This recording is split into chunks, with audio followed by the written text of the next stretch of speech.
Good morning, बच्चों. Today, technically, it is the last class before your NEET exams. So today, what we'll do is we'll not do anything new today. Obviously, आज हम लोग कुछ concepts को revisit कर लेते हैं जहाँ पे कुछ additional मुझे बताना होगा, be it physical, organic और inorganic, मैं आपको बताऊंगा. ठीक है? So total class आज का जो होगा maximum total my duration would be around 20 minutes. ये मुझे मालूम है कि आपका टाइम आज बहुत प्रेशियस है, so make good use of your time and let us see कि हम कितने दूर में आज सब कुछ कवर कर लेते हैं. चलो, मैंने आज के टॉपिक का हेडिंग दिया होगा पॉइंट्स टू रिमेंबर, और ये टारगेट अप्रोचिंग को हम यहाँ से डिलीट मार के we'll make it as target approached.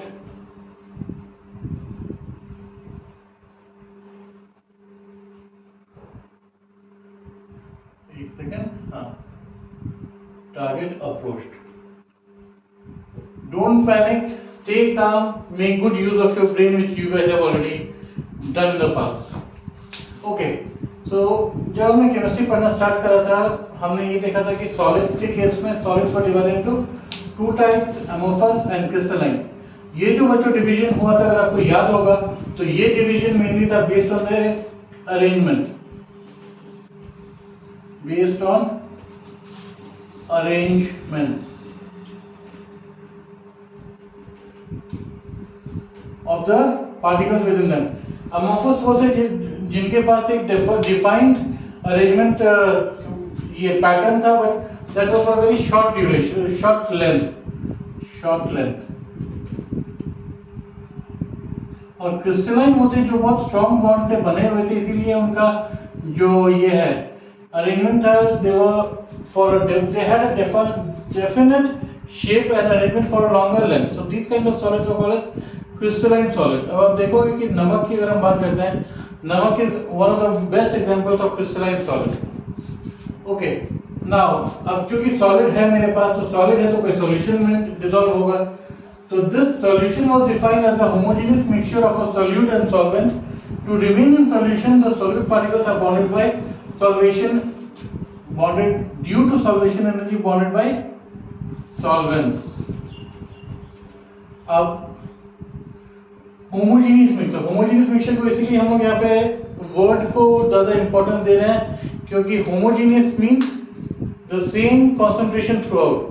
अब अगर यहाँ पे फिर से मैं घरेलू एग्जांपल आप लोग के साथ शेयर करते हैं, जो नमक पानी का घोल जो बनता है या शुगर एंड वाटर, अगर आपने 300 ml पानी लिया, उसमें may be 100 grams of sugar might dissolve well, but if you leave the water quantity at 300 ml and increase the sugar quantity, वो dissolve नहीं होगा, वो precipitate हो जाएगा नीचे, precipitation होगा उसका.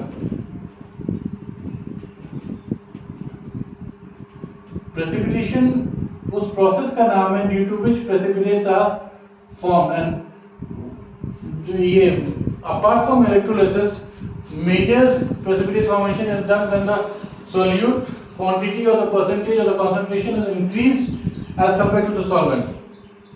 Okay, इसीलिए volume percentage by determining the concentration is volume of the solute divided by volume of the solvent into 100. And to remain in solution, any particle, let's say these are my solutes. अब अगर ये solutes ऐसे ही मैं इनको अनाथों की तरह छोड़ दूं, तो ये तो उछलते कूदते रहेंगे यहाँ पे. अगर इनको ये अगर किसी सॉल्वेंट में है, तो जब तक सॉल्वेंट और इनकी दोस्ती होगी, दोनों एक दूसरे से चिपके नहीं रहते हैं, तो इन दैट सिचुएशन क्या हो जाएगा, सॉल्यूशन फॉर्म नहीं होगा. इमेजिन अ सॉल्यूशन में सॉल्यूट जा रहा है ईस्ट, सॉल्वेंट जा रहा है वेस्ट, ऐसे तो सॉल्यूशन बनेगा नहीं. इसलिए जब दोनों की दोस्ती को बरकरार रखने के लिए हम लोग सॉल्वेशन एनर्जी टर्म यूज करते हैं, क्योंकि वो एनर्जी जिसकी वजह से एक सॉल्यूट और एक सॉल्वेंट आपस में दोस्ती करते हैं, उस एनर्जी को हम कहते हैं सॉल्वेशन एनर्जी. ओके बच्चों, मोल हम लोगों ने पढ़ा था कि मोल का 1 मोल या 1 weight of 1 mole is equals to 12 grams of is equals to the weight of the 12 grams of carbon 12 isotope. However, यहाँ पे अब जब मैं मोल फ्रैक्शन की बात कर रहा हूँ, तो एक कंपाउंड जो होता है बच्चों, वो एक compound is formed by multiple elements. So multiple elements में से लेट अस से फॉर एग्जांपल मेरे पास बी सी डी तीन है। अब तीन मिला के अगर मैं नॉर्मली आम आदमी का हिसाब करूं तो 33.33% होगा बी, उतना ही होगा सी, उतना ही होगा डी। हाउएवर अगर मैं इसको मोल फ्रैक्शन निकालना चाहूं तो वॉल्यूम ऑफ सॉल्यूशन नहीं, मोल, इसका मोल फ्रैक्शन कहलाएगा 33.33%। ठीक है, इसको भी जो जेई का क्वेश्चन था how to determine the mole fraction theory में, वो हम नहीं कर रहे हैं अभी। उसके बाद मेरे पास सबसे इंपॉर्टेंट पार्ट था Raoult's law. The law states that a partial vaporisation of a volatile component of a solution is equal to the total percentage of the pure component.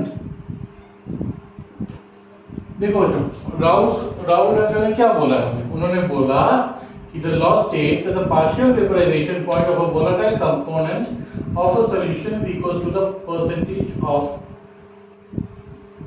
vaporization point of the pure component। ठीक है, अब उसके बाद आया मेरे पास osmosis. Osmosis के लिए हमें क्या, ऑस्मोसिस का मतलब क्या था,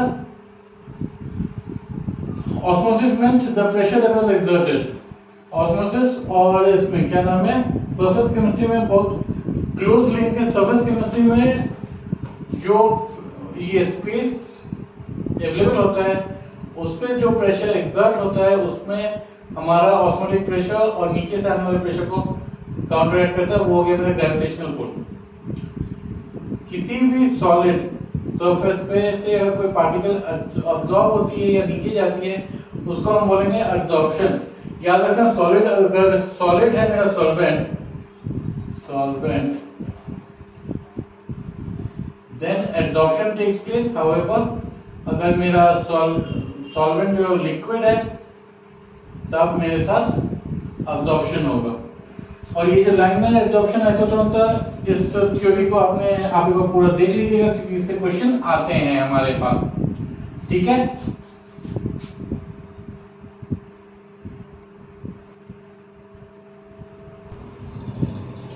हाँ बच्चों, ये लास्ट के 2-3 दिन जो हम लोगों ने बस बैठ के डिस्कशन करा था उसमें मेजॉरिटी इनऑर्गेनिक और ऑर्गेनिक कवर हो गया था। So these are the last few points that I want to revisit with you all, but before we do those last points, यहाँ पे देखो बच्चों, इनऑर्गेनिक 19, ऑर्गेनिक 15, फिजिकल 16, ये तीन जो मैंने यहाँ पे वर्ड्स लिखे हुए हैं, ये तीन वर्ड्स का मतलब ये है कि कल आपके पेपर में इनऑर्गेनिक से 19 क्वेश्चंस पूछे जाएंगे, ऑर्गेनिक से 15 पूछे जाएंगे, फिजिकल से 16 पूछे जाएंगे।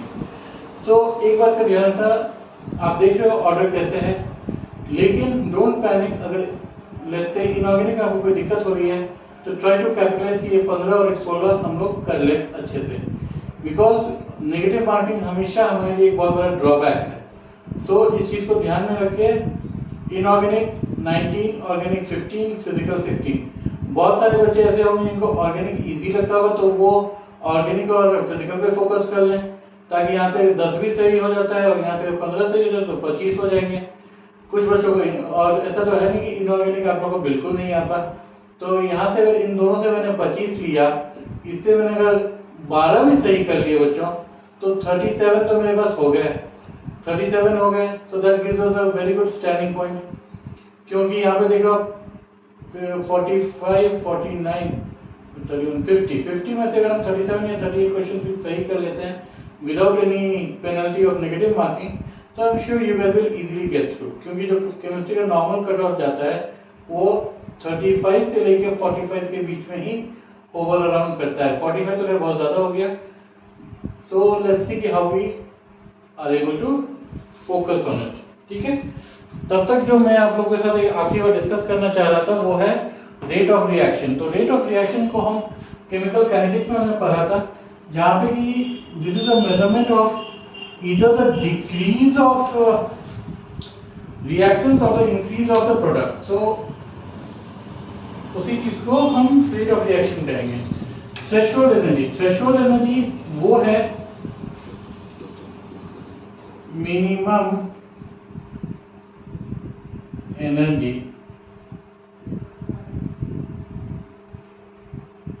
required to start a reaction. कभी कभी कुछ रिएक्शन ऐसे होते हैं ड्यू टू कैटलिस्ट या लिमिटिंग रिएजेंट या ब्रिग्नार्ड रिएजेंट जिनका काम थ्रेशोल्ड एनर्जी से नहीं होता है, तो वो थ्रेशोल्ड से ऊपर जो एक्स्ट्रा एनर्जी लगता है टू एक्टिवेट द रिएक्शन इस टर्म में एक्टिवेशन एनर्जी. अब average rate of the reaction delta Z by delta T. RNS equation को बस ऐसे याद रखना Q is equals to A by raised to power of EA by RT. तो बच्चों, this was the last point that I was covering with you. अभी अगले within the next couple of minutes I will be updating this video on the regular YouTube class, Easy Chemistry channel. Also today finally I will be posting some links in the comment section, so kindly view those links as वो आपके के लिए beneficial है. So बच्चों, officially हमारा NEET का तैयारी आज खत्म होता है. Stay well, stay happy, do not panic, stay calm and all the best. Although कल मॉर्निंग में आपसे मुलाकात एक बार जरूर करेंगे हम एक बेस्ट ऑफ लक विश करने के लिए, बट टिल देन जो बच्चे सुबह नहीं देख पाएंगे उनको भी अभी all the best for tomorrow. Thank you.